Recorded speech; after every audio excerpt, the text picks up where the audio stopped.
ஒரு குட்டி கடற்கரை கிராமத்துல ராஜான்னு ஒரு ஏழை மீனவன் வாழ்ந்துட்டு இருந்தான்டா. வீட்டுல சோறு இல்ல, வயிறு பசிச்சு நெருப்பா எரிஞ்சுக்கிட்டே இருந்தது. இன்னைக்கு மீன் பிடிக்கலன்னா என் வீட்டுல அடுப்பு கூட ஏறாதுடா. இன்னும் மனசுக்குள்ள சொல்லிக்கிட்டு வலைய தூக்கிட்டு கடலுக்கு போனான். கடல் அன்னைக்கு ரொம்ப அமைதியா இருந்துச்சு. ஆனா ராஜாவோட மனசு புயலா இருந்துச்சு. வலை வீசி காத்துக்கிட்டு இருந்தான். அப்போ திடீர்னு ஒரு பெரிய அலை. ராஜா தடுமாறி கடலுக்குள்ள விழுந்துட்டான்டா. மூச்சு திணறி கண்ணுக்கு முன்னாடி இருட்டு. அவன் கீழே மூழ்கும் போது கடல் அடியில ஒரு பழைய உடைந்த கப்பல் தெரியுது. அதுக்குள்ள ஒரு பெட்டி. திறந்தா தங்க நாணயங்கள் மின்னுது. அடடா, பசி வயிறுக்கே சொர்க்கம் மாதிரி இருக்கே. இன்னும் ராஜா பெட்டியை பிடிச்சுக்கிட்டான்.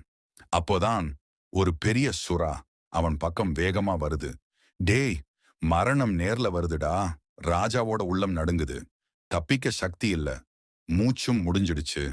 அந்த நொடியில ஒரு டால்பின் வேகமா வந்து சுறாவை தடுத்து ராஜாவை மேலே தள்ளி கொண்டு போச்சு. கடலோட மேலே வெளிச்சம். ராஜா பெட்டியோட கரைக்கு வந்து சேர்ந்தான். கரைக்கு வந்ததும் அவன் மண்டியிட்டு உட்கார்ந்து அழுதான். இந்த கடல் தான் எனக்கு இன்னைக்கு உயிரையும் எதிர்காலத்தையும் கொடுத்துச்சு. அந்த நாள்ல இருந்து ராஜா மாறிட்டான்.